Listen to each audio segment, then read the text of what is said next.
The conference room fell silent as Mark finished speaking.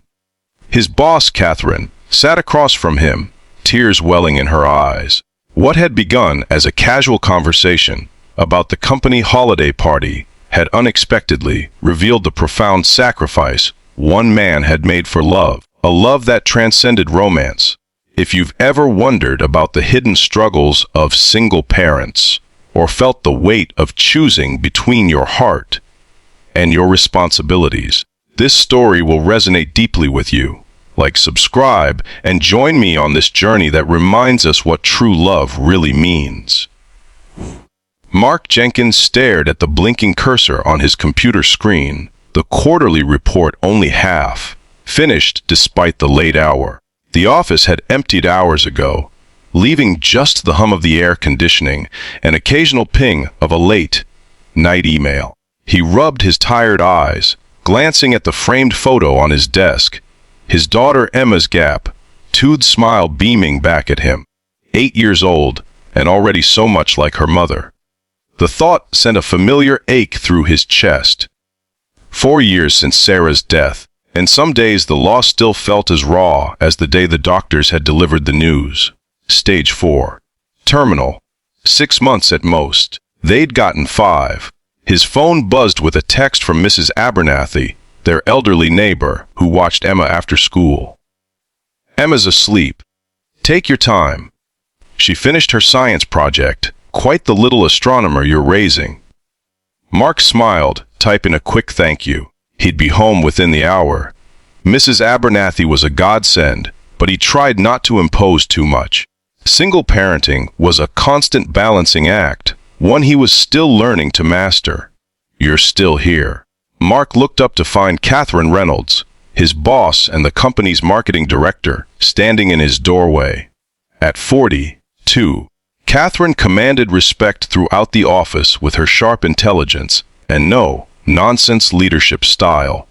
Tonight, she'd swapped her usual blazer for a more casual sweater, her dark hair falling loose around her shoulders instead of in its typical tight bun. "Just wrapping up the Westfield proposal," Mark said, gesturing to his screen. Catherine leaned against the doorframe. "It can wait until morning, Mark. You've been putting in too many late nights. Deadlines wait for no man," he said with a tired smile. "Even single dads deserve a life outside these walls." She stepped into his office, perching on the edge of his desk. "Speaking of which, the holiday party is next Friday. Will you be bringing anyone this year?" Mark shook his head. "Mrs. Abernathy agreed to watch Emma, but I'll be flying solo again." Catherine studied him for a moment. "You know, I've been meaning to ask. Why don't you date, Mark? It's been 4 years." The question hung in the air between them. It wasn't the first time someone had asked, but coming from Catherine, his boss, no less, it caught him off guard. "I'm sorry," she added quickly. "That was inappropriate. Your personal life is none of my business." "No, it's fine," Mark said, saving his document and closing his laptop. "It's a fair question." He leaned back in his chair, gathering his thoughts. How to explain the complexity of his situation? The fears, the guilt, the practical realities that kept him from pursuing romance. When Sarah died, he began slowly. Emma was only 4. She'd just lost her mother, and suddenly I was everything to her. Mom, dad, her entire world. Dating seemed impossible. Selfish even. Catherine nodded, her expression softening. "But surely now, Emma's older, and she hesitated. "You're young, Mark. Only 36. Your life isn't over." Mark smiled sadly. "My life isn't over, but it's not just my life anymore." He picked up Emma's photo. "Every decision I make affects her. Every person I might bring into our lives could change her world, for better or worse." "Children are resilient," Catherine offered. "More than we give them credit for." "They are," Mark agreed. "But they're also vulnerable in ways adults aren't. Emma's at that age where she's starting to process what happened to her mom.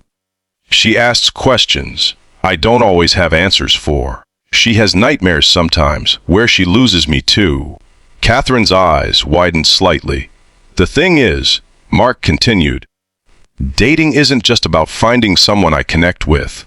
It's about finding someone who understands that Emma comes first, always. Someone who won't resent the soccer games and science fairs that take priority over dinner reservations. Someone who accepts that on bad days, when Emma's missing her mom, our plans might get canceled. He set the photo down gently. And then there's the practical side. Between work and Emma, I barely have time to breathe, let alone build a relationship. Most nights, I'm helping with homework, making dinner, reading bedtime stories. Weekends are grocery shopping, laundry, and trying to give Emma some semblance of a normal childhood. Catherine was quiet, listening intently. The few times I tried dating after Sarah died were educational, Mark said with a rueful laugh. One woman suggested I hire a full-time nanny so we could have Morris time. Another couldn't understand why I wouldn't introduce her to Emma after 3 dates. Not everyone would be like that, Catherine said softly. No, not everyone. But finding someone who truly understands what it means to date a single parent, especially one whose child has experienced trauma, that's rare. And Emma's been through enough. I won't risk her heart being broken again because I'm lonely. Catherine's eyes glistened in the dim office light. Is that what it comes down to? You're protecting her. Mark was silent for a moment, considering. Partly. But I'm also being realistic about what I can offer right now. A relationship needs time, attention, energy. All things I have in limited supply. He looked directly at Catherine. The truth is, I made a promise to Sarah before she died. Not that I wouldn't love again. She actually made me promise that someday I would. But I promised her that Emma would always know she was loved, safe, and my priority. Right now, keeping that promise means focusing on being the best father I can be. Catherine brushed away a tear that had escaped down her cheek. I had no idea, Mark. I'm sorry for prying. Don't be, he said gently. It's a valid question. Sometimes I ask myself the same thing. For what it's worth. Catherine said, standing, Emma is lucky to have you. And someday, when the time is right, someone else will be too. Mark nodded, grateful for her understanding. Maybe. But for now, I've got a little girl waiting at home who thinks the sun rises and sets with her dad. That's enough for me. The following Monday, Mark arrived at work to find a small gift bag on his desk. Inside was a coffee mug that read, "World's Best Dad," and a note in Catherine's elegant handwriting. For the late nights. Your dedication doesn't go unnoticed. The gesture touched him more than he expected. In the 4 years he'd worked under Catherine, she'd always been fair but distant, professional to a fault. This glimpse of her more compassionate side surprised him. He sent her a quick thank you email before diving into his workday. The Westfield proposal was due by noon, and he still had revisions to make. Around 11, his phone rang. Emma's school, Mr. Jenkins. This is Nurse Patel from Oak Ridge Elementary. Emma's running a fever of 101. She needs to be picked up. Mark's heart sank. The Westfield presentation was in an hour. A presentation he was supposed to lead. I'll be there as soon as I can, he promised, already mentally calculating how quickly he could get to the school and back. He hurried to Catherine's office, knocking on her open door. She looked up from her computer. Catherine, I'm sorry, but Emma's sick at school. I need to pick her up. Catherine frowned. The Westfield presentation. I know. I've finished the slides. Jason knows the material almost as well as I do. He can cover for me. Catherine studied him for a moment, then nodded. Go. Take care of Emma. We'll manage? Thank you. I'll make it up to. Mark, she interrupted. You don't need to make up for being a father. Go. Relief washed over him as he rushed out of the office. 20 minutes later, he was signing Emma out at the school's front office. She sat in a chair by the nurse's desk, her face flushed and miserable. Daddy, She mumbled as he knelt beside her. I don't feel good. I know. Sweetheart. He pressed his lips to her forehead, feeling the heat radiating from her skin. Let's get you home. By evening, Emma's fever had climbed to 102, and Mark was growing concerned. Mrs. Abernathy had stopped by with homemade chicken soup, but Emma had barely touched it. Now she lay curled on the couch, drifting in and out of restless sleep, while Mark worked remotely, keeping one eye on his laptop and the other on his daughter. His phone buzzed with a text from Catherine. How did the presentation go? He replied honestly, not sure. Haven't heard from Jason yet. How's Emma? A moment later, fever's up. Might need to take her to urgent care if it doesn't break soon. Catherine's response came quickly. Do you need anything? Medicine? Food? Mark stared at his phone, surprised by the offer. We're okay for now. Thanks for asking. He set his phone down, turning his attention back to Emma. She whimpered in her sleep, her small face scrunched in discomfort. Mark gently brushed damp hair from her forehead, his heart aching. Moments like these were the hardest, when Emma was sick or hurting, and he felt the absence of Sarah most acutely. Would she know what to do? Would she handle this better? A soft knock at the door pulled him from his thoughts. Puzzled, he wasn't expecting anyone. He opened it to find Catherine standing on his porch, holding a paper bag. Catherine, he said, stunned, what are you doing here? She shifted awkwardly. I hope this isn't overstepping, but I was at the pharmacy picking up my prescription and thought, well, she held out the bag. Children's Tylenol, Pedialyte popsicles, and some of those cooling patches for fevers. My sister swears by them for my niece. Mark accepted the bag, momentarily speechless. Thank you. That's incredibly thoughtful. How is she? Catherine asked, peering past him into the living room where Emma lay sleeping. The same. If her fever doesn't break by morning, I'll take her to the doctor. Catherine nodded. The presentation went well, by the way. Jason did a good job, though not as good as you would have. Westfield's considering our proposal. That's great news. An awkward silence fell between them, neither quite sure how to navigate this new territory outside the office. Well, Catherine said finally, I should let you get back to Emma. If you need tomorrow off, just let me know. I appreciate that, and thank you again for this, Mark said, lifting the bag. Catherine smiled, a genuine warmth in her eyes that Mark rarely saw at work. That's what friends are for. As she turned to leave, Emma's voice called weakly from the couch. Daddy. Coming. Sweetheart. Mark called back. To Catherine, he said, would you like to come in? Just for a minute. Catherine hesitated, then nodded. I'd like that. Mark led her into the living room, where Emma was struggling to sit up. Hey, Pumpkin. How are you feeling? Hot, Emma complained. Her eyes landed on Catherine, curious despite her discomfort. Who's that? This is Ms. Reynolds. She works with Daddy. Catherine smiled gently. You can call me Catherine. I brought you some popsicles that might help you feel better. Emma's eyes brightened slightly. What flavor? All kinds. Blue raspberry, cherry orange. Blue is my favorite, Emma said. Mine too. Catherine replied, and Mark could tell she meant it. He went to the kitchen to unwrap a popsicle, leaving Catherine and Emma in a tentative conversation about favorite colors and animals. When he returned, Emma was showing Catherine her stuffed astronaut bear, a gift from Sarah before she died. His name is Buzz, Emma explained seriously, like Buzz Aldrin. Mommy gave him to me because I'm going to be an astronaut someday. That's a wonderful dream, Catherine said. Your mommy sounds like she was very special. Emma nodded solemnly. Daddy says she's watching me from heaven. Do you think she can see all the way to space too? The innocent question caught both adults off guard. Mark froze, the popsicle dripping onto his hand as he searched for an answer.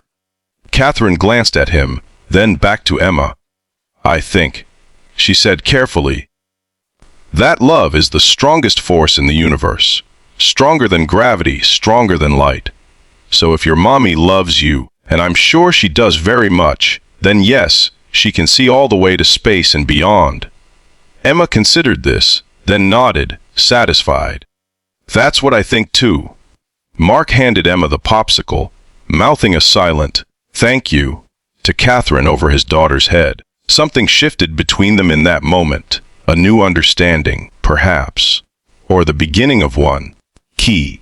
Over the next few months, Catherine became a more frequent presence in their lives. It began with small gestures at work, checking in about Emma's recovery, bringing Mark coffee during late nights, offering flexibility when school events conflicted with meetings. Then came the invitation to Emma's science fair. Mark had mentioned it in passing, never expecting Catherine to show interest. But she'd asked for details, and to his surprise, appeared at the elementary school gymnasium on a Tuesday evening, looking somewhat out of place among the parents, but genuinely excited to see Emma's solar system model. Emma had been thrilled to have an additional supporter, proudly explaining her project to Catherine with all the seriousness an 8-year-old could muster. When she won third place, Catherine's applause had been as enthusiastic as Mark's. "You didn't have to come," Mark said as they walked to the parking lot afterward, Emma skipping ahead with her ribbon. "I wanted to," Catherine replied simply. "She's remarkable, Mark. You're doing an amazing job with her." The compliment warmed him in unexpected ways. "Some days I'm not so sure. Trust me," Catherine said. "I see it. Everyone does." Their relationship evolved naturally after that. Catherine joined them for pizza after Emma's soccer games. She recommended books that Emma devoured. She even helped Mark navigate the complicated world of third-grade girl friendships when Emma came home in tears after a playground dispute. Mark found himself looking forward to their conversations, both at work and outside it. Catherine was insightful, funny in a dry way he appreciated, and surprisingly good with Emma. She never tried to replace Sarah. She was careful about that, but she offered a female perspective that Mark sometimes struggled to provide. For her part, Catherine seemed to genuinely enjoy their company. She'd never married, having focused on her career with single-minded determination. But around Emma, a softer side emerged, patient, playful, willing to sit through animated movies and build elaborate Lego structures. It was Emma who first voiced what Mark had begun to suspect. One night, as he tucked her into bed, she asked innocently, "Do you like Catherine, Daddy? Like her?" Mark nearly dropped the book he was holding. "What makes you ask that, pumpkin?" Emma shrugged. "You smile different when she's around. And you fixed your hair 3 times before she came over for dinner last week. Kids missed nothing. Catherine is a good friend," he said carefully. "I think she likes you too," Emma continued, undeterred. "She laughs at all your jokes, even the really bad ones." Mark chuckled. "Is that so?" Emma nodded seriously. "Maddie at school says that's how you know someone likes you." "Well, Maddie might be onto something," Mark admitted. "But grown-up relationships are complicated, sweetheart." Emma considered this. "Because of Mommy?" The question pierced his heart. "Partly," he said honestly, "and partly because Catherine is my boss, and that makes things tricky. But mostly because you and I are a team, and anyone who comes into our lives has to be right for both of us." "I like Catherine," Emma said simply. "She doesn't treat me like a baby. And she makes you happy." Out of the mouths of babes. "She does make me happy," Mark acknowledged. "But let's not get ahead of ourselves, okay? Catherine and I are friends. That's all for now." Emma nodded, though the knowing look in her eyes, so like Sarah's, suggested she wasn't entirely convinced. The conversation lingered in Mark's mind over the following weeks. He found himself noticing things he'd overlooked before. How Catherine's eyes curved,